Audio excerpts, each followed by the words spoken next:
Now, on the right is the first hydro plant in the Niagara region, designed by E.G. Lennox, the same guy who designed the Casa Loma in Toronto, the King Edward Hotel, and the Old City Hall, internally by Nikola Tesla. Used to be owned and managed by Sir Henry Rappert. He was the first person to bring electricity to town from Niagara to Toronto. There has been 17 attempts by 15 people of people going over the falls on purpose, daredevils. The first daredevil to go over the falls on purpose was a high school teacher retired at the age of 63, Annie Taylor from Michigan. In 1901, decided to go over the falls for fame and fortune. She took a wooden barrel, put her mattress in there, put her cat or feline friend, put her geography books inside because she used to be a geography teacher, and went over the falls. She survived the falls and died 20 years later, poor because her manager took all her money. The cat also survived the falls.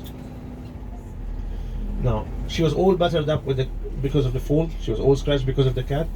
Her words were, "This is the worst experience anybody could ever try. I hope nobody ever tries it." Well, shortly after her, a guy by the name of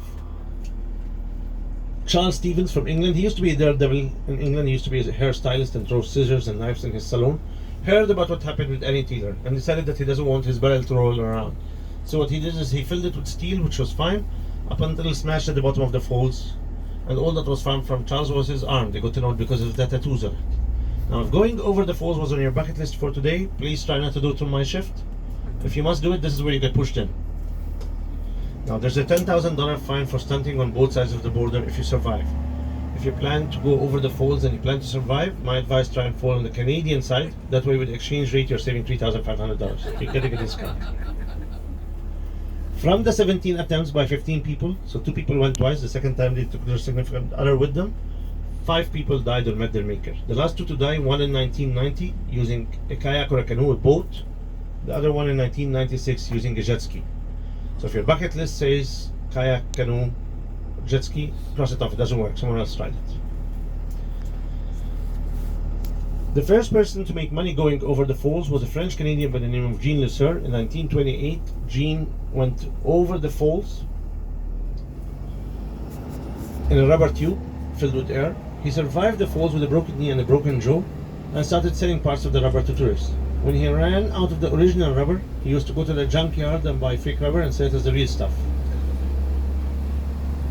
In 1960, there was a fishing boat with 3 passengers on board, 2 kids and 1 adult. Roger Woodward was 7 years old at the time. His sister Anne was 10 years old, and their father's friend Jim was with them. Their boat capsized. Anne was rescued before she went over the falls. Roger Woodward went over the falls. Jim, the adult, lost his life. Roger Woodward went over the falls with no protection whatsoever. The only thing he had on was his life vest and swimsuit. People from the Maid of the Mist saw this orange thing floating and rescued the kid. The kid had minor scratches on his body. When they asked the kid, "What were you thinking? Weren't you afraid?" He said, "Yes, I was frightened. I was terrified because I knew my mom was going to be angry or mad at me since I didn't make my bed this morning," the mind of 7 years old. Or maybe mom was worse than falling over the falls. We don't know. Now, you noticed I mentioned Hornblower and Maid of the Mist. They're both American companies. The Hornblower is the company that started all this in 1876. It's a company out of New York. They used to do the Canadian and the American sides up until about 5 years ago. A company by the name of the Hornblower came and bid $30 million for the Canadian side and won the bid.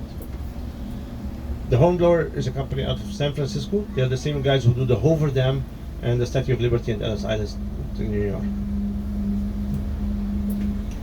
So after the Canadian Falls, Goat Island, Bridal Veil Falls, Lunar Island,